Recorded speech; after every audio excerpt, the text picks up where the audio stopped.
Fret not yourself because of evildoers, be not envious of wrongdoers. For they will soon fade like the grass and wither like the green herb. This Psalm 37 is written in an acrostic form, that is, an alphabetical poem, where basically every 2 verses begin with the first letter arranged according to the order of the Hebrew alphabet. For example, if it were in English, every 2 lines would begin in the manner of A, B, C, D. It is as if composing a poem following the first letter.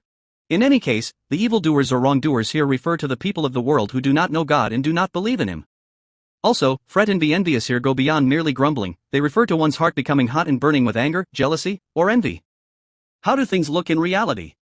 We see how the people of the world who do not know God and do not believe in Him live their lives. We see that they live committing all kinds of sins, following the corrupt and fallen desires of the flesh.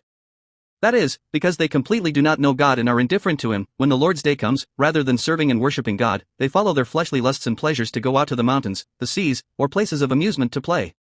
Even on weekdays, when night falls, they seek out bars and karaoke rooms to enjoy themselves to their heart's content. Moreover, we can see that in their daily lives, they give way to anger, hatred, and strife just as their corrupt and fallen nature dictates, never yielding in the slightest, but living solely for their own greed, satisfaction, and benefit.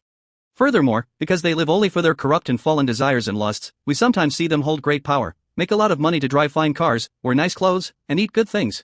As a result, when some of God's people whose faith has not yet matured see them like this, they might inadvertently become envious or fretful. We can see them secretly envying them and grumbling, saying, "Wow. They sin as much as they want and live enjoying fleshly lusts and pleasures. Wow. They eat so well and live so well, but what about me?" However, God speaks toward these people of His, telling them not to envy them for such appearances or fret themselves.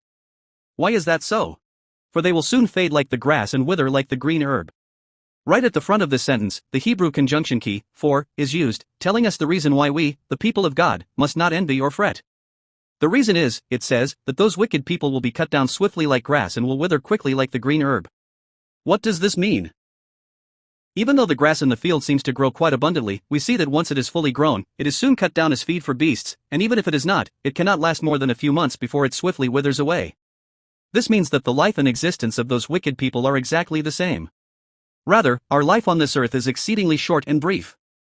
And behind this short life on earth, behind that death, the judgment of God is waiting.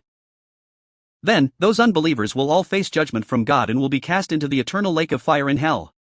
Therefore, we, the people of God, have absolutely no reason to envy those unbelievers, and there is no need to fret over them. Is it not so? No matter how much money they amass on this earth, no matter how much great power they enjoy, no matter how good a house they live in, how good a car they drive, and how well they eat and live, and no matter how much they live enjoying fleshly lusts and pleasures to their heart's content on this earth, how can anyone call these things a blessing?